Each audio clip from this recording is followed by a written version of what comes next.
How can you extract a tax-efficient salary and dividends from your UK-based limited company in the 2019-20 tax year? That's what this video is all about, and what I'm going to do is I'm going to show you a couple of strategies for director shareholders, normally one of the same for UK-based limited companies, in the 2019 year, what the key thresholds are, the tax thresholds, what you've got to look out for, and give you a chance to sort of plan ahead for your numbers as so you don't get stung with unnecessary tax. So stay with me, this is a really insightful video. Now, one of the key things to appreciate is that your limited company and you being the director shareholder of your limited company, are two separate legal entities. You mustn't intertwine this at all. So what does that mean? That means that your limited company's money is not your money legally. Now, as a director shareholder, there's no doubt that you are going to be partially or fully involved in generating the revenue that your limited company has earned, but from a legal perspective, that is still not your money, and that is what this video is going to address and show you how you extract that money out for yourself as a director shareholder in a tax efficient way.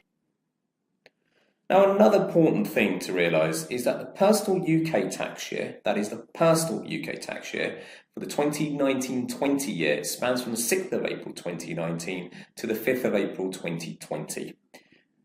Now, the UK personal tax year is not and will never be the same as your limited company's accounting year. So in your limited company year, you have to file a set of accounts after the end of your accounting year, basically. And the two will never ever purely align. A common accounting year for limited companies is the 1st of April to the 31st of March. That's as close as it's going to get to the personal UK tax year. So there is a little bit of a disconnect. So when we talk about the UK tax year 2019-20, we are referring to the personal UK tax year and not your company year.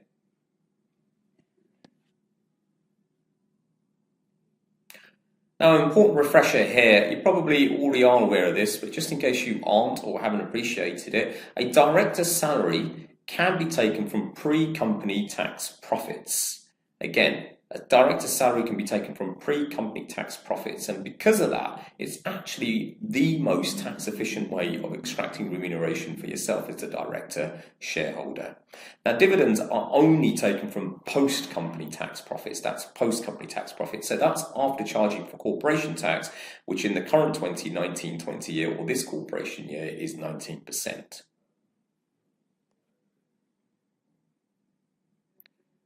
Now, one of the ways of extracting remuneration at your company is through an optimal director salary. Now, optimal could be anything, to be quite honest. It really does depend a lot on your own circumstances.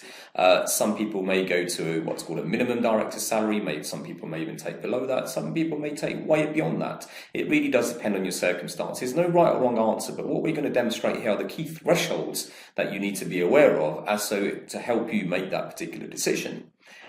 So there's two particular thresholds that you really need to be aware of. The first one is a personal allowance threshold, and that at the moment in the 2019-20 year is £12,500. So what does that mean? It means every UK tax resident person is allowed to earn up to £12,500 in earnings without paying any tax. That's £12,500 per annum in earnings without paying any tax. The next threshold is the national insurance threshold. Now, this threshold is slightly different from the PA threshold. It's lower. For the 2019-20 year, that's set at £8,632 per annum. That's 8,632 per annum. And basically what this means is if you stay at that level, you not only won't pay any tax, but you won't even incur any national insurance. Whereas if you go above 8,632, even up to the £12,500 personal allowance, you will incur some national insurance, class 1, both employees and employers. Now, what level you should be setting yourself up is very much dependent on whether you are the only direct employee paid above the secondary NI threshold. So are you the sole director and employee of your limited company that is paid above the secondary NI threshold?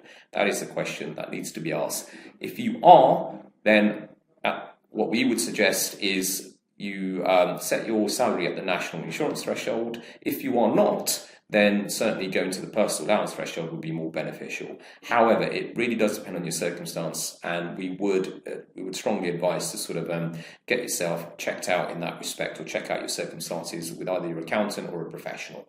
Now, whether you qualify for this employment allowance, which is set at £3,000 per annum, and that will actually allow you to incur up to £3,000 of national insurance before actually paying any national insurance, depends on your circumstances. It does need to be tested. Now, it's not too difficult, but actually you want to get this right. And that's something we can help you do. If you have an accountant, great, go and speak to your accountant or professional advisor. If not, there's a link below. Click on that link below and it will take you to a page where we'll just ask a few questions and we're more than happy to help you determine whether you would qualify for that employment allowance or not.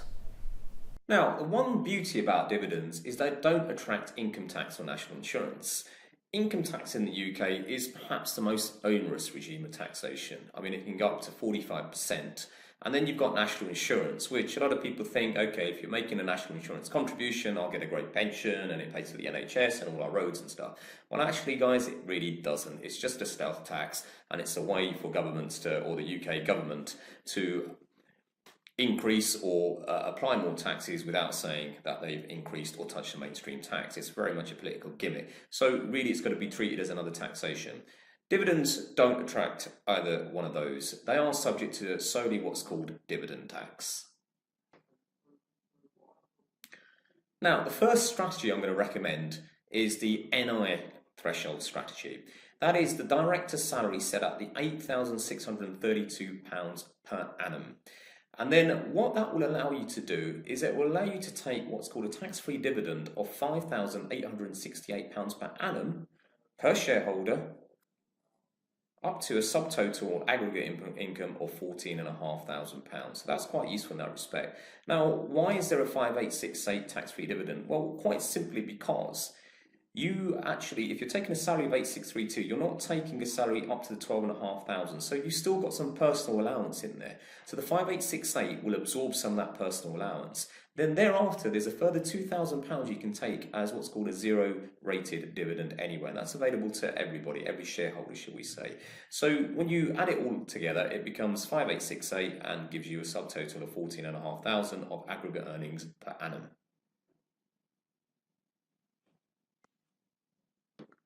Strategy 2 is at the personal allowance threshold level. Now this is where you take the personal allowance amount of £12,500 and then you take what we've seen is this tax-free dividend at 0%. So you can take up to £2,000 per annum as a tax-free dividend. That then gives you the subtotal aggregate earnings of £14,500. So moving on from there, let's just follow through and let's just assume that you're taking the director's salary of £12,500, which is at the personal allowance level, okay, and the tax-free dividend of £2,000. So you've got a subtotal aggregate earnings of £14,500 at the moment. So what's next? I mean, for most people and for most sort of limited company contractors, freelancers, or director shareholders, it's very unlikely that £14,500 is going to be enough for you. So you'll probably want to be earning more. So there you have it. What happens next is that the lion's share of your remuneration as a director shareholder will come through dividends.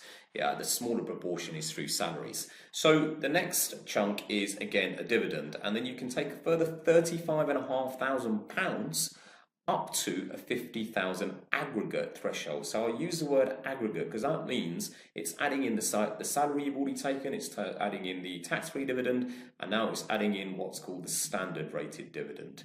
And the standard rated dividend is at 7.5% in this particular tax year. So the 7.5% divvy tax will only be applied to that £35,500. It's not going to be applied to the £12,500 salary, and it's not going to be applied to the £2,000 tax-free dividend. That's exactly what it is. It's tax-free, only to the £35,500. And one other thing, guys, just be very, very careful here because this whole model is assuming that you've got no other sources of income, no other rental income, no employment income or anything like that. Because if you do in your circumstances, then actually it does change a lot of things.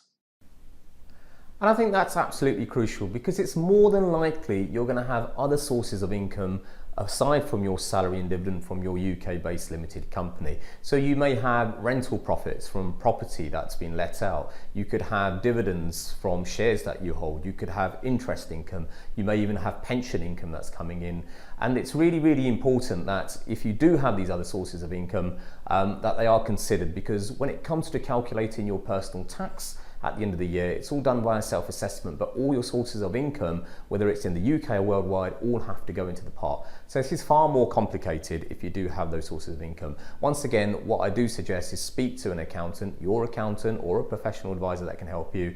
If you don't have one or just want a second opinion, we're more than happy to help. Just click on the link below and it will take you to a page where we can sort of start the process of giving you a second opinion or any further help. So we're at a subtotal aggregate earnings level of £50,000.